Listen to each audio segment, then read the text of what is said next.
Recently, I watched the PBS show First Face of the Americas.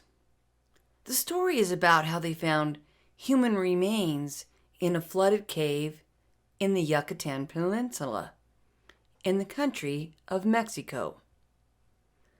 Let me tell you a bit about these caves. The Yucatan Peninsula has a very large system of underground caves and cenotes. Cenotes are essentially sinkholes that expose the groundwater below. Cenotes are usually the entrance to these underground caves, which are predominantly filled with water. The reason they are filled with water is because of the sea level rise at the end of the last ice age. And more interesting to me is that there are no rivers or lakes in the northern Yucatan. All rainwater seeps into the brittle limestone, creating underground rivers and what I call water caves. The show goes on to explain how not only did they find the remains of a human, but the now extinct saber-toothed tiger, a giant ground sloth, and my most favorite of all, a proto-Ceon troglodyte, which is a cross between a short-nosed bear and a wolf. Wowza! Wouldn't you like to own a dog like that? I could just see myself walking down the street with one of those dogs. A very rare breed. In fact, extinct. I couldn't get this show out of my head. I kept thinking about the human they found. They named her Naia. She was about 16 years old. Well, that's the age of my daughter, Leah.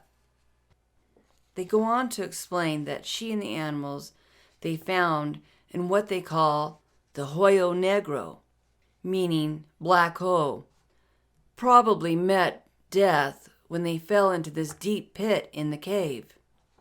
The pit is about 200 feet deep. Keep in mind, it's about a mile away from the surface opening. The main reason the animals and Naia went into the cave: water. If the rainy season is over, the search for water is on. The caves were not flooded as they are today. That's why Naia and the animals were so far in. They wanted water and were willing to go deeper and darker. I can just see it. My daughter walking into that cave, in her scantily clad caveman outfit. There she is, walking along, and she finds the light from the cave entrance is fading. Oh wait, she pulls out her cell phone. I got a flashlight. I can find the water my mom told me to get. Meanwhile, Naia is in my kitchen. She's terrified. What kind of cave is this? What happened to the cave walls? Why do they look like trees with no branches? Oh, that's just my kitchen cabinets, Naia.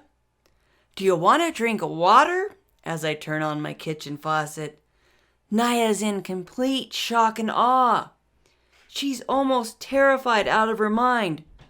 But she wants water and comes and puts her hand under and drinks it up with all her might. You are the god of water, she tells me. Oh, Naia, that's just plumbing. Back in the Hoyo Negro, my daughter Leah is getting frustrated. I can't find water. Oh, let me see if I can get a water app on my cell phone. Darn it. I have no reception in this cave. Ugh, I want to go home. Naia walks into my living room and starts to shake in fear as she's pointing to the wild animal. Naia, that's just a fake fur rug. It's harmless.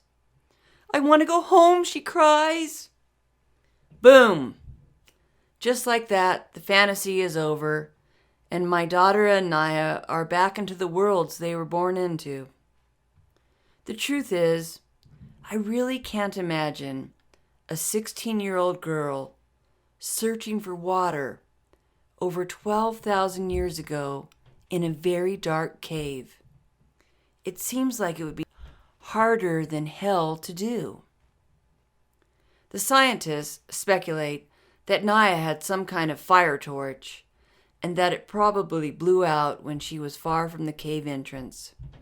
Trying to find her way out, she slipped into the Hoyo Negro, just like the wild animals. Last summer, I did a cave tour in Glenwood Springs, Colorado. On this tour, they turn out the lights. I could not see my hand in front of my face. It's so dark, you would think you went blind.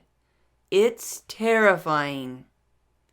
I'd say Naia was a very brave 16-year-old.